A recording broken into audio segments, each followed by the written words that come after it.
You're listening to the Happy Doc Student Podcast, a podcast dedicated to providing clarity to the often mysterious doctoral process. Do you feel like you're losing your mind? Let me and my guests show you how to put more joy in your journey and graduate with your sanity, health, and relationships intact. I'm your host, Dr. Heather Frederick, and this is episode 33. Today's guest pinged me on LinkedIn saying he would love to be on my show and share his doctoral experience because he had such an incredible one. I was intrigued, and I think you will be too. Carlson has his PhD in higher educational leadership from Old Dominion University. His multidisciplinary approach to life and learning has led him to research endeavors in higher educational leadership, higher educational student engagement and retention, as well as community workforce educational development. Dr. Carlson, welcome to the show. Well, thank you for having me. I really appreciate it. So you are one of the few that I have met in my 20 years of doing this that starts with, wow, I had such a positive doctoral experience. And we were chatting about how your experience kind of informed how you work with doctoral candidates. So I would love to just have you share. What was your experience like and why was it so positive? I'm actually very surprised in hearing that because I had such a good experience. And I don't know, maybe as part of the experience that I went through with the college that I went to, I had a cohort that I went through with Old Dominion University. And it seems like we all had each other's backs in certain ways. Whenever there was a strength or weakness, there was a hurdle to overcome, we all kind of had each other. We all helped each other up as we progressed. But I think back of the process, it was about a 15 months once I hit candidacy through receiving my degree.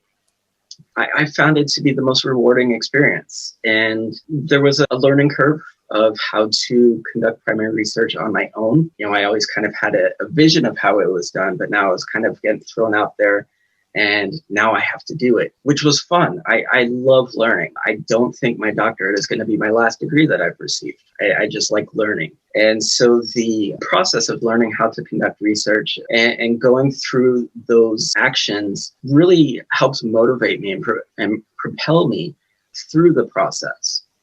It did help that I had a fantastic chair who was well-versed in leading doctoral students. He helped me when I thought there was a huge brick wall in front of me. He was like, oh, Corey, no worries. Okay, we're going to do this, and you're going to be right on your way. I got to stop you and unpack a few of the things you've said so far. So the first thing you brought up was this idea of a cohort. I'm curious, how many people did you go through your program with? How many were there? I think it was between 10 to 15. Okay, so we're not talking huge. We're not talking like this was 30 people. And that peer support that you gathered, would you say you had a smaller core group of people that you were kind of hanging out with?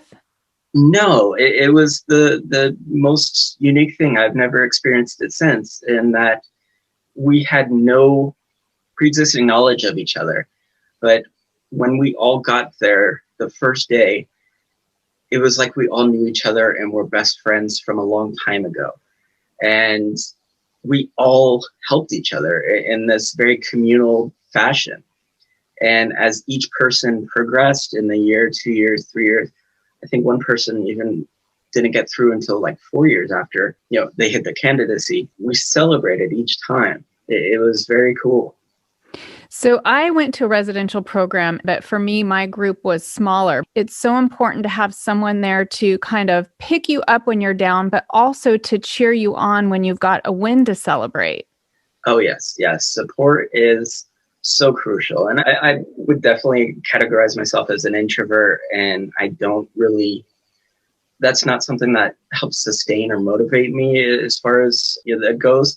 But having that support was so critical. And I was so pleased with that experience in that regard. And they will say a doctoral program, in particular, when you're doing your dissertation or your doctoral project research, it feels so isolating. And there's research out there about having support. So if you're listening to this and you're thinking, oh my goodness, I need some support, look around. Even if you're an online university, they may have a Facebook page, a LinkedIn group. There's things out there if you look for them. And it doesn't have to be 10 or 15 people. It could be a few people, but people that are going to be there for you and help you through this. Yes. My wife at the time, she had no idea what I was talking about, but she was there to support me. And she would help me as a sounding board, just to throw out ideas. And she'd be like, yes, that's great, Corey. But just having that person to vocalize with.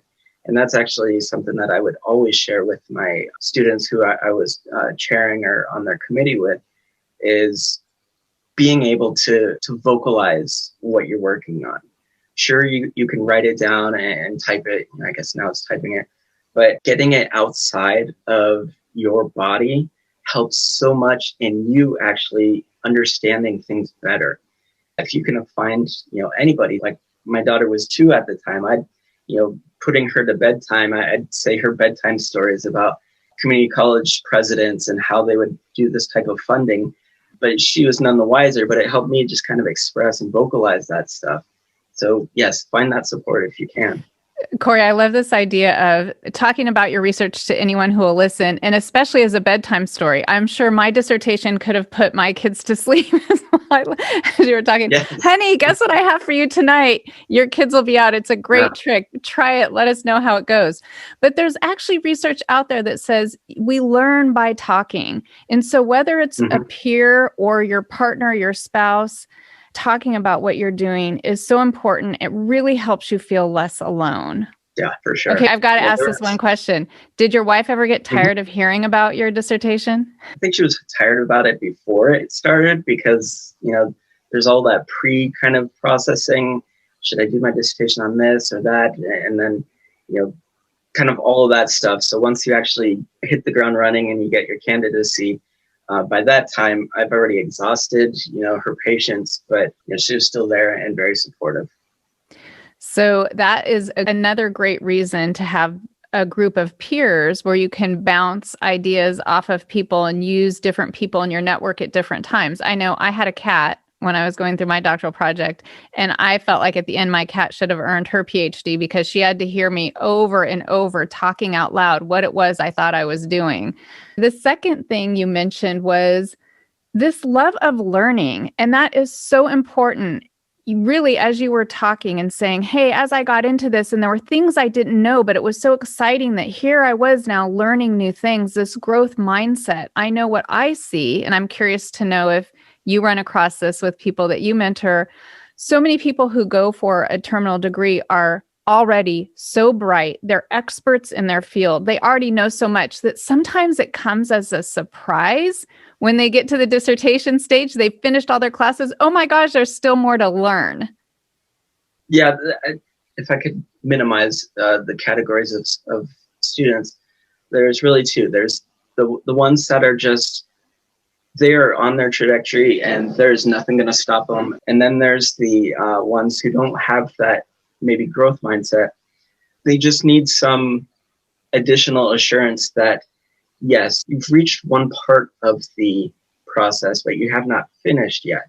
You have the largest part now, something that is going to outlast you as a person. And that takes a lot of additional learning. I think that comes often as a surprise because I know I've worked with a lot of students who get kind of stuck just even trying to decide on their topic. And they'll say to me, Dr. Frederick, I was a straight A student. And yes, but just completing activities in a class and doing really well is very different from conceiving of a research project. Yes. Oh my gosh, yes. And I've seen that so much. I'm a straight A student. Don't I get my degree now?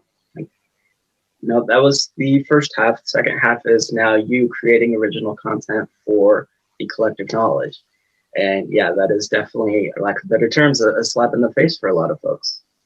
And I think that's probably why a lot of the research suggests that when people do drop out of a doctoral program, they're dropping out at this stage, at the dissertation or doctoral project writing stage, because it really is a shift. And we did have an episode earlier, I'll link it in the show notes below, where Dr. Fiore talks about this shift, but it is real. So if you're listening to this thinking, what's wrong with me? I was able to fly through most of my courses, but I'm feeling really stuck.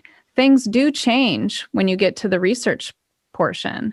Yes. And that's where I feel I was lucky enough to have that kind of inner drive to always be seeking the next thing, and why I enjoyed the process, I think. So much of this podcast is about putting more joy in the journey. So my ask for all the listeners out there is, when you're feeling frustrated or confused at this dissertation writing stage, what can you find joy in terms of getting curious about, what am I going to learn next? What else is there for me to know? Yeah. Now, the third thing you mentioned was your chair. And I just want to say, hey, why don't we do a shout out to your chair? Why don't you tell us who your chair was? Yes, Dr. Dana Burnett from Old Dominion University. And you mentioned that this relationship was one of the key factors in you not only finishing quite quickly, but enjoying the process. What do you think made that relationship such a good one?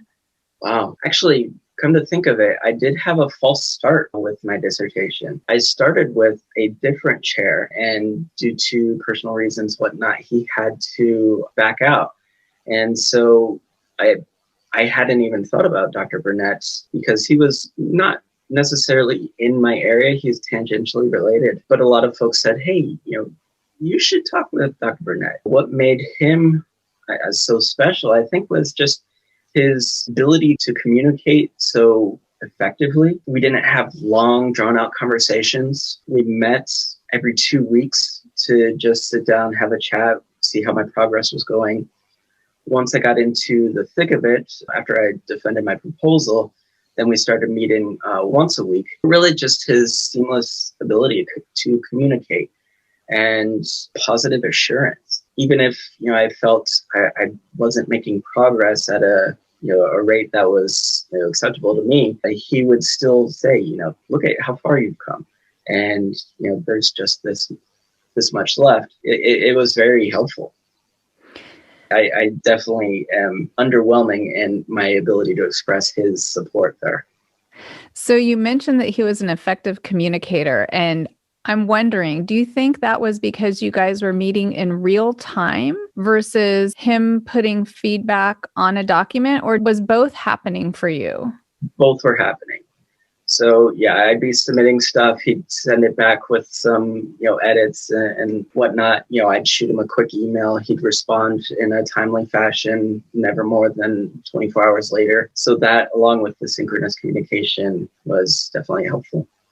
I think that synchronous communication is something that we don't talk a lot about, but now with COVID and a lot of people moving to virtual, I've seen things getting lost. So my experience when I mentor students, I learned early on that if I just put notes on the paper, it took a lot longer than having an opportunity, right, to explain exactly what I meant. And sometimes what I realized was, geez, I thought I was being really clear as a mentor, but what I was saying was not being perceived in the way that I had hoped. And so this real-time communication, I've come to see as critical when a mentor is chairing a student. Yeah. And, there's been tons of instances where I see that there is this opportunity. So I will call a student and, hey, this thing that you're working on, I was going to give you some feedback, but let's chat it out really quick. And a 2-minute call can save a month's worth of asynchronous communication. So yes, it helps tremendously. I think some of the takeaways here for the listeners, both the candidates and the faculty out there, to really think about the frequency of this synchronous communication, because you mentioned at the beginning it was every other week, and then when things started to speed up, it was weekly. And I'm guessing there's a lot of people out there going, oh my goodness, I don't even meet with my chair once a month.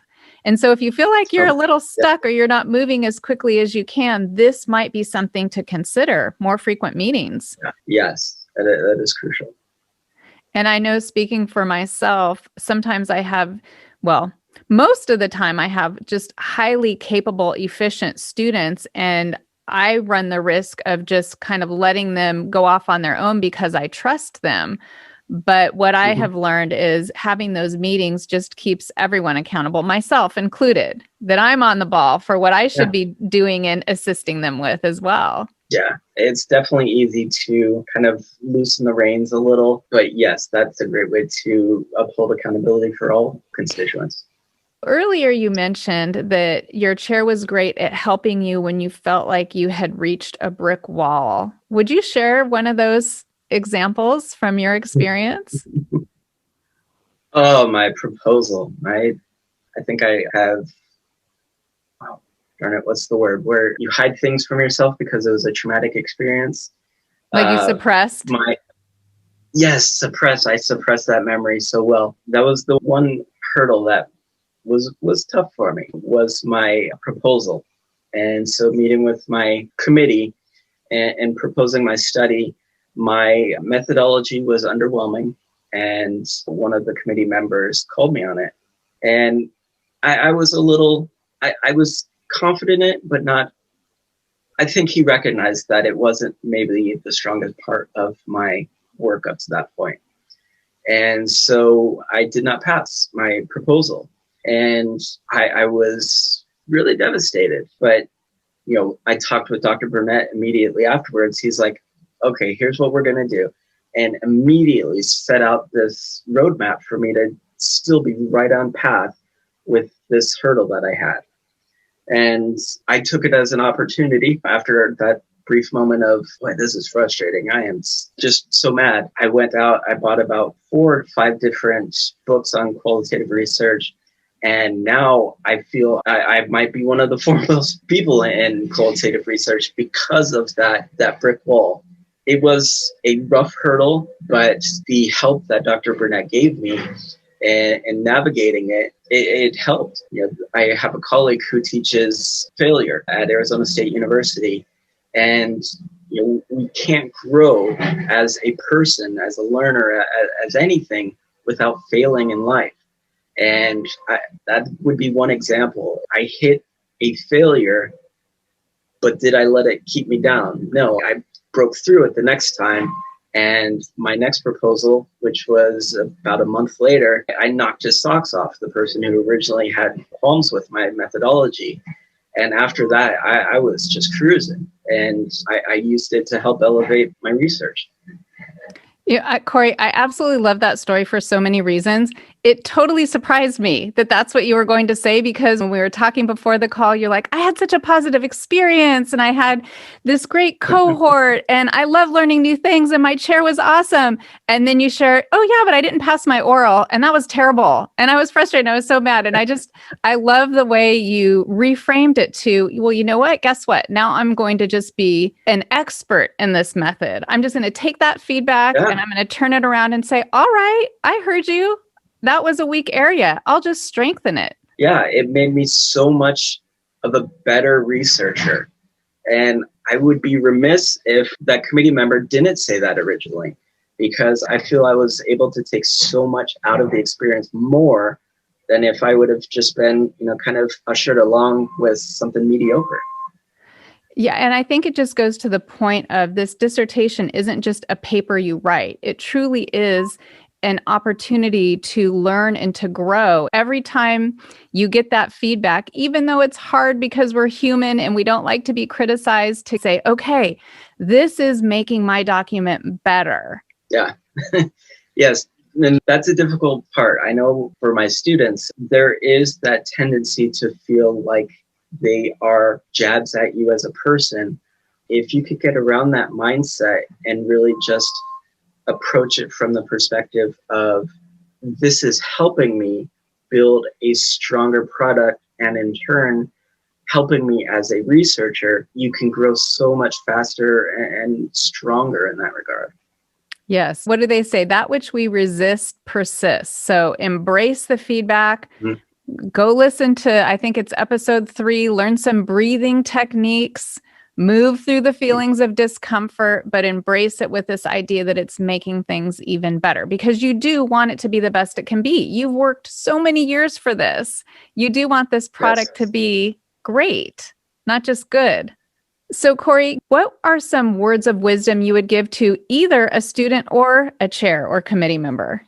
I would love to share the favorite piece of advice that I received. I think this helped me as the learner the most out of anything. It's the easiest thing, and it is dedicating 15 minutes a day to your study. It is so simple. If you just go into each day with allocating 15 minutes to your research, you are going to feel better about your progress each day, and that compounds and it grows like a snowball.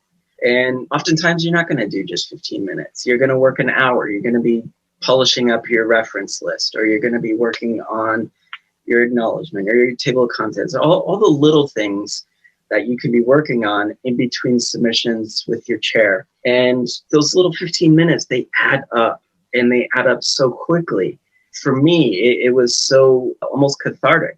I would get my 15 minutes done, and then I'd be like, all right, I worked on my dissertation today. I made progress today. And the more you do it, it builds, and you feel more and more confident, and you take that confidence further. So I hope it can help somebody else as much as it helped me. That was definitely the thing that really got me through.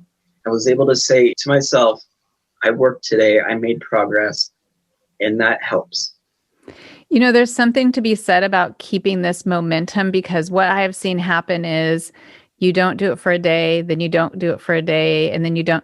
And then finally, maybe a week passes, and then you can't remember where you are. And then you have to spend time remembering what was it, the last thing that you did. And so I know I have some students that have certain schedules, and they'll say, I'm just working on my dissertation on the weekend. And that may work just fine for them. But this idea of having your finger on it every day to keep yourself motivated, I think is a great strategy that would work for many. So one of the questions I have for you is, say it was a day where you're just really, really tired or really, really busy. What are some of the things you would do for just 15 minutes? I would check the page numbers. Is everything lining up? Does my table of contents have the right link to down below in the document? And good, that's something solved. I'm good for the day. Or let me write a sentence or two about my daughter in my acknowledgements. Or, adding that one thing about that one study in my chapter 1, I really should just put that in there. And so it's as simple as that. Just doing that one little thing, it gives you that confidence. It's just tremendous.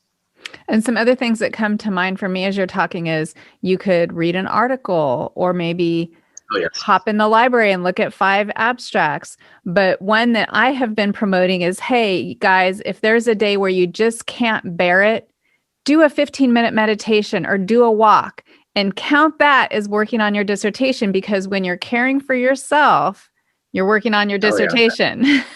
Indeed. That is something, I probably don't mention that nearly as much, but yes, I actually do talk to my students about, as much as we are investing into our heads as educators, I feel we don't invest nearly as much into our health, unfortunately. And so there has to be a good equilibrium between the two, or else one is not going to be, the body is not going to be whole. Yes, that is such a good piece of advice. Because you want to be around once you have your doctorate. You want to have time to enjoy it. Okay, so Corey, my last question for you. Did you have a favorite quote or something like that that inspired you throughout your process, or something that you suggest for your students in terms of staying inspired? It's kind of corny, but it worked for me. I am a really big fan of the progressive music of Tool. And the lyrics on one song is about striving for betterment as not just a person, but as humans in evolution. And so I included that quote in my acknowledgments on my dissertation. And the quote is, reaching out to embrace the random, reaching out to embrace whatever may come. And that's always kind of been a motto of mine, to just keep pushing to see what I find, whether it's something I learn or something I experience. That's really been my modus operandi, and I've really kind of lived it as much as I can. I love that quote. I love how you've just brought us to such a nice conclusion of remain curious. Corey, thank you so much for sharing your experience, both as a student and as a mentor. I know the audience got so much out of this podcast, and I'm looking forward to having you back soon. It's been an absolute pleasure. I appreciate the opportunity. I trust today's episode gave you some ideas about how to better navigate your doc program. But hey, don't stop with just listening to this podcast. My website is the place to go for all kinds of support. You'll find free online resources, downloads, and access to a 7-day inspirational email journey. You can also pick up some Happy Doc student swag, and if you're still looking for your community of support, you can join my Happy Doc student tribe that meets monthly over Zoom. Check it all out at expandyourhappy.com. Until next time, here's to more joy in your journey. Hey, one more thing. Just a quick reminder that the information, opinions, and recommendations presented in this podcast are for general information only.